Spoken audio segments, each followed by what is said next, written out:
Hello friends, मैं अमृता मिश्रा अपने channel में आप सभी का स्वागत करती हूँ। फ्रेंड्स, आपका दिन शुभ हो, मंगलमय हो। आज मैं आप सभी को ऋषि पंचमी व्रत की पूजा विधि बताती हूँ। पंचमी के दिन पवित्र नदी में स्नान कर व्रत धारण कर सायंकाल सप्त ऋषियों का पूजन विधान से करना चाहिए। भूमि को शुद्ध गौ के गोबर से लीप के उस पर अष्ट कमल दल बनाकर सप्त ऋषियों की स्थापना कर प्रार्थना करनी चाहिए। महर्षि कश्यप, अत्रि, भारद्वाज, विश्वामित्र, गौतम, जमदग्नि, वशिष्ठ महर्षियों की स्थापना कर आचमन, स्नान, चंदन, फूल, धूप, दीप, नैवेद्य आदि पूजन कर व्रत की सफलता की कामना करनी चाहिए। इस व्रत को करके उद्यापन की विधि भी करनी चाहिए। चतुर्थी के दिन एक बार भोजन करके पंचमी के दिन व्रत आरंभ करें। शुभ नदी या जलाशय में स्नान कर गोबर से लीप कर सवर्तोभद्र चक्र बनाकर उस पर कलश स्थापना करें। कलश के कंठ में नया वस्त्र बांधकर पूजा सामग्री एकत्र कर अष्ट कमल दल पर सप्त ऋषियों की स्वर्ण प्रतिमा स्थापित करें। फिर षोडशोपचार से पूजन कर रात्रि को पुराण का श्रवण करें। फिर सुबह ब्राह्मण को भोजन दक्षिणा देकर संतुष्ट करें। इस प्रकार इस व्रत का उद्यापन करने से नारी सुंदर रूप लावण्य को प्राप्त होकर सौभाग्यवती होकर धन व पुत्र से संतुष्ट हो उत्तम गति को प्राप्त होती है। भाद्रपद मास के शुक्ल पक्ष की पंचमी को यह व्रत ऋषि पंचमी किया जाता है। राजा सुताश्व ने कहा, हे पितामह, मुझे ऐसा व्रत बताइए जिससे समस्त पापों का नाश हो जाए। तब ब्रह्मा जी ने कहा, हे राजन, मैं तुम्हें वह व्रत बताता हूँ जिससे समस्त पाप विनाश को प्राप्त होंगे। यह ऋषि पंचमी का व्रत है जिसके करने से नारी जाति के तमाम पाप दूर होकर पुण्य की भागी होती है। इसके लिए तुमसे एक पुरातन कथा कहता हूँ। विदर्भ देश में उतंक नाम के एक सदाचारी ब्राह्मण निवास करते थे। उनकी पतिव्रता नारी सुशीला ने एक पुत्री और एक पुत्र का जन्म हुआ। पुत्र सुविभूषण ने वेदों का संगोपांग अध्ययन किया। कन्या का समयानुसार एक सामान्य कुल में विवाह कर दिया गया, पर विधि के विधान से वह कन्या विधवा हो गई, तो वह अपने सतीत्व की रक्षा पिता के घर रह करके करने लगी। एक दिन कन्या माता पिता की सेवा करके शिलाखंड पर शयन कर रही थी तो रात भर में उसके सारे शरीर में कीड़े पड़ गए। सुबह जब कुछ शिष्यों ने उस कन्या को अचानक उस दशा में देख उसकी माता सुशीला को निवेदन किया कि माता, गुरु पुत्री के दुख को देखिए। गुरु पत्नी ने जाकर पुत्री को देखा। अपनी पुत्री की अचानक यह दशा देखकर नाना तरह से विलाप करने लगी और पुत्री को उठाकर ब्राह्मण के पास लाई। ब्राह्मण भी पुत्री की दशा देखकर अति विस्मय को प्राप्त हुए और दुखी हुए। तब सुशीला ने हाथ जोड़कर कहा, हे महाराज, क्या कारण है कि इस पुत्री के सारे शरीर में कीड़े पड़ गए। तब ब्राह्मण ने ध्यान करके देखा तो पता चला कि इस पुत्री ने जो 7 जन्म पहले ब्राह्मणी थी, तो एक दिन रजस्वला होते हुए भी घर के तमाम बर्तन भोजन सामग्री छू ली और ऋषि पंचमी व्रत को भी अनादर से देखा। उसी दोष के कारण इस पुत्री के शरीर में कीड़े पड़ गए, क्योंकि रजोधर्म वाली नारी प्रथम दिन चंडालिनी के बराबर व दूसरे दिन ब्रह्मघातिनी के समान व तीसरे दिन धोबिन के समान शास्त्र दृष्टि से मानी जाती है। तुम्हारी कन्या ने ऋषि पंचमी व्रत के दर्शन अपमान के साथ किए। इससे ब्राह्मण कुल में जन्म तो हुआ, पर शरीर में कीड़े पड़ गए। तब सुशीला ने कहा, हे महाराज, ऐसे उत्तम व्रत को आप विधि के साथ वर्णन कीजिए जिससे संसार के प्राणी मात्र इस व्रत के लाभ उठा सके। ब्राह्मण बोले, हे धर्मिणी, यह व्रत भाद्रपद मास के शुक्ल पक्ष की पंचमी को धारण किया जाता है।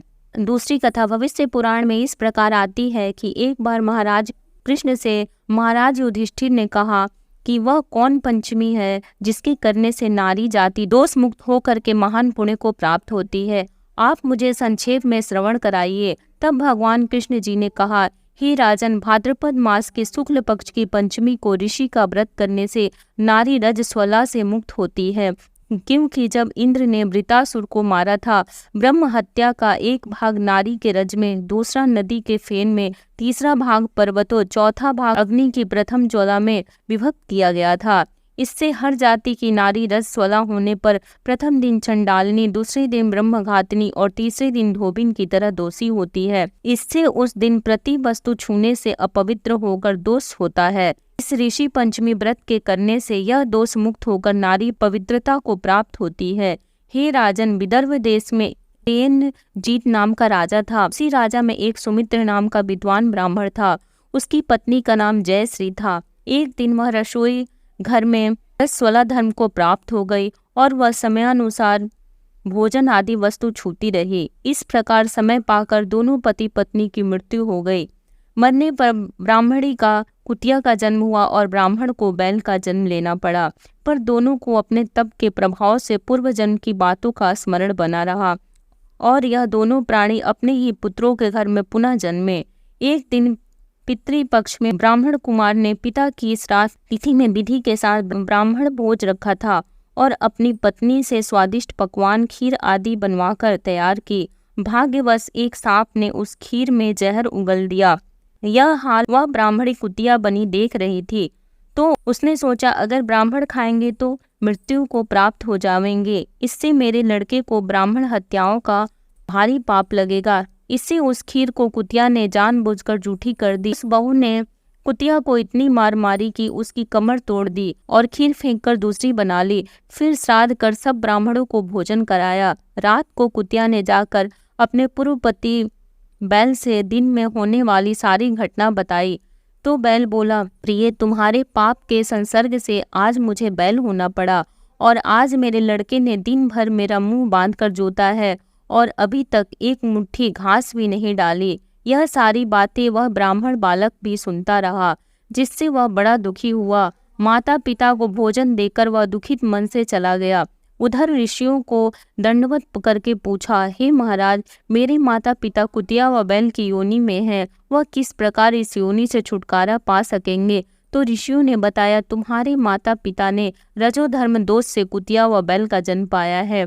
इससे तुम घर जाकर विधि से उत्तम व्रत ऋषि पंचमी का करके उसका फल अपने माँ बाप को समर्पण करो, जिससे वह पशु योनि से मुक्त होकर स्वर्ग प्राप्त करें।